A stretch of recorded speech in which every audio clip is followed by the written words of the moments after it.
the Old Testament says that no one has seen God and lived. And how can Jesus?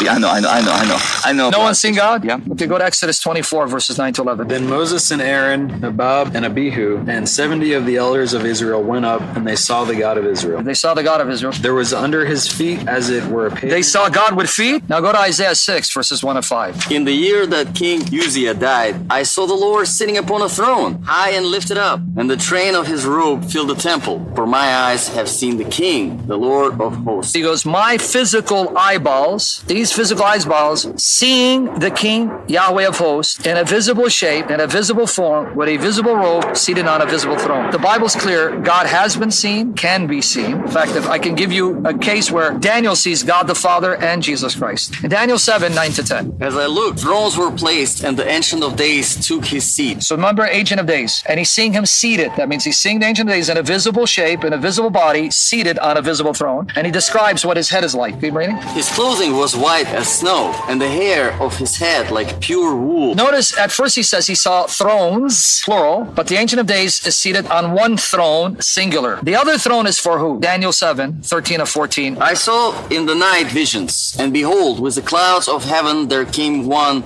like a son of man, and he came to the Ancient of Days. You see that, brother? They're not the same. Son of Man comes to the Ancient of Days, so he's not the Ancient of Days. The Ancient of Days is someone else. The Son of Man is someone else. And I see the Son of Man going to that Ancient of Days who has got white hair and a white robe. So he approaches him. And to him was given dominion and glory and a kingdom, that all peoples, nations, and languages should serve him. His dominion is an everlasting dominion, which shall not pass away, and his kingdom one that shall not be destroyed. So the other throne is for the Son of Man, because he's an eternal king with an eternal kingdom who reigns over all peoples and whom all nations must worship. So that's why he saw thrones. One for the Ancient of Days, the other for the Son of Man. According to the New Testament, Jesus is that Son of Man. How do we know? Because in Mark 14, 61 to 62, the high priest says, I adjure you by God, are you the Christ, the Son of the Blessed? Jesus answered, I am, and you shall see the Son of Man seated at the right hand of power, coming with the clouds of heaven. Well, if Jesus is the Son of Man, then who's the Ancient of Days? That's the Father. How do we know Jesus even existed? If you're going to question the historicity of Jesus, we have more sources on the life of Jesus than pretty much for any figure of that time. Let's say the Caesars or whoever it is, comes from sources that are hundreds of years after the reported events. So if you want to be consistent, then deny all of these historical characters, and then I would respect you more. But don't choose to reject Jesus' historicity when you have more documents supporting his historicity than we have for figures at that time. We know Jesus existed, and one of the best attested facts of that period is he was killed by crucifixion.